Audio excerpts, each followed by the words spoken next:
আলু নিয়ে বিপাকে পড়েছেন মুন্সিগঞ্জের কৃষক। তারা জানান উৎপাদন খরচ 18 টাকা হলেও জমি থেকে আলু বিক্রি করতে হচ্ছে 10 টাকায়।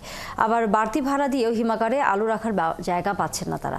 তাই কৃষকদের দাবি তাদের বাঁচাতে আলু রপ্তানিতে সরকারি উদ্যোগ নেওয়া। জসীমউদ্দিন দেওয়ানের তথ্যছবিতে বিস্তারিত। মাঠে আলু থাকলেও পাইকারের দেখা নেই, তাই আলু উৎপাদন করে বিপাকে মুন্সিগঞ্জের কৃষক। কৃষকরা বলছেন এখন তাদের সমস্যার আরেক নাম আলু, কারণ জমি থেকে বিক্রির সময় আলুর দাম পাচ্ছেন না, আবার সংরক্ষণের জন্য হিমাগারে জায়গা মিলছে না। তুমি একটা লোকে অল্প পর্যন্ত জিজ্ঞাসা করে না যে আলু কত করে বাজারে। আমার 18 টাকা খরচ 10 টাকা মাথায় বলে আলু এখন মাঠে কৃষকের গলার কাটা, এখন কাস্টমার আসেন। হিমাগারে সংরক্ষণের আশায় ট্রলারে করে আলু এনে 3-4 দিনেও আলু হিমাগারে ওঠাতে সিরিয়াল পাচ্ছেন না কৃষক।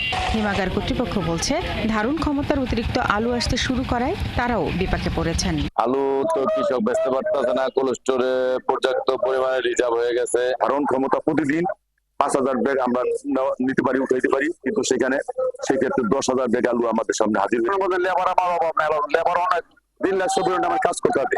আলু চাষিদের বাঁচাতে বিদেশে আলু রপ্তানির দাবি কৃষক ও পাইকারদের। আলু যদি মনে করেন স্টকে অতিরিক্ত স্টক হয়ে যায়, তো আলু লোকসান হওয়ার সম্ভাবনা। আবার সেই 11 সালের মতো যদি হয়ে যায়, দেখো আলু বিক্রি করে 15,000 ভাড়ায় উঠলো না, এটা একটু আগে থেকেই সরকারি পর্যায়ে ব্যবস্থা নেওয়া দরকার। এদিকে কৃষি কর্মকর্তারা বলছেন জেলার 56টি সক্রিয় হিমাগারে 5 লাখ মেট্রিক টন আলু ধারণ ক্ষমতা রয়েছে, কিন্তু এবার জেলায় প্রায় 11 লাখ মেট্রিক টন আলু উৎপাদন হয়েছে।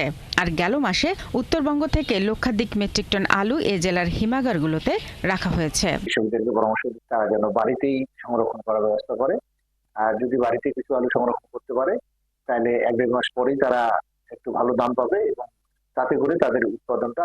আর আমাদের শিল্প কারখানাগুলো অনেক বাড়াইতে হবে। আলু ভিত্তিক শিল্প, যেমন ফ্লেক্স, আলু থেকে স্টার্চ তৈরি হয়, প্রক্রিয়াজাতকরণ শিল্প, সেইগুলোকে উৎসাহিত করতে হবে। কৃষি দপ্তরের তথ্য অনুযায়ী বছরে সারা দেশে 80 লাখ মেট্রিক টন আলুর চাহিদা থাকলেও এবার প্রায় 1,20 লাখ মেট্রিক টন আলু উৎপাদন হয়েছে।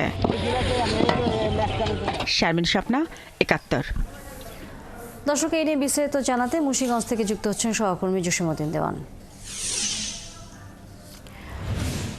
জসীম, আমরা সংবাদে দেখছিলাম যে আলুর এবার উৎপাদন বেশ ভালো হয়েছে, তারপরেও কৃষকরা দাম পাচ্ছে না, নানা রকম কথা তারা বলছে। এই বিষয়গুলো নিয়ে কর্তৃপক্ষের সাথে কথা বলবার সুযোগ হয়েছে কিনা আপনার? জানি, আসলে কর্তৃপক্ষের সাথে কথা বলেছি। মূল কথা হলো যে আলু উৎপাদন দেশে চাহিদার তুলনায় প্রায় 40 লাখ মেট্রিক টন বেশি। সেক্ষেত্রে মুন্সিগঞ্জের অনুরূপ অবস্থা। মুন্সিগঞ্জে আলু 11 লাখ মেট্রিক টন উৎপাদন হয়েছে, যেখানে 56টি হিমাগারে মাত্র 5 লাখ মেট্রিক টন আলু রাখার জায়গা আছে, সংরক্ষণ করার জায়গা আছে, কিন্তু উত্তরবঙ্গ থেকে 2 লাখ আলু এখানে সংরক্ষণ করে ফেলছে। সেক্ষেত্রে 3 লাখ মেট্রিক টন আলু মুন্সিগঞ্জের চাষিরা আসলে এই 56টি হিমাগারে পেয়েছে, আর বাকি 8 লাখ মেট্রিক টন আলু রয়ে গেছে। আসলে কি করলে এই আলু চাষিরা আসলে বাঁচবে, আমরা একটু কথা বলবো। মুন্সিগঞ্জ জেলা আলু চাষী ও ব্যবসায়িক কল্যাণ সমিতির সভাপতি দেওয়াল হোসেন, আপনাকে স্বাগত জানাচ্ছি। আমাদের এই আলু এখন গত বছর চাইতে অনেক উৎপাদন বেশি।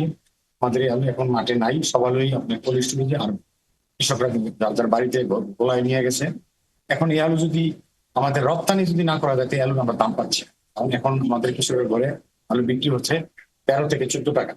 এই আলু আমরা বেশি দিন এবার রাখতেও পারবো না, কারণ তাপমাত্রা অনেক বেশি থাকাতে আমাদের গোলার আলু পচা ধরবে। যদি এইভাবে পচা ধরে, তখন আমরা তো এই আলু বিক্রি করার জন্য দিশেহারা হয়ে যাবে। এই আলু যদি আলু এক্সপোর্ট হয় বা অতিরিক্ত যদি বাজারজাত করা যায়, তাইলেই এই মাত্র এই আলু বিক্রি করে এবং এটা পয়সা পাওয়ার সম্ভাবনা আছে। নয়তো বা 1 কিলো কোল্ড স্টোরের আলু ক্ষতিগ্রস্ত হবে, যারা রাখছে, গোলায় যারা রাখছে এরাও ক্ষতিগ্রস্ত। অনেক ধন্যবাদ তানি। আসলে আমরা কথা বলছি কৃষি গবেষণা ইনস্টিটিউটের বৈজ্ঞানিক কর্মকর্তার সাথে। তিনি যেমনটি বলছিলেন যে আসলে এই সরকারিভাবে নানা উদ্যোগ কিন্তু তারা নিতে পারে। সরকার। ধন্যবাদ জসীমউদ্দিন দেওয়ান। নিশ্চয়ই আমরা ফিরবো আবারও। দর্শক, সহকর্মী জসীমউদ্দিন দেওয়ান ছিলেন এতক্ষণ আমাদের সাথে মুন্সিগঞ্জ থেকে।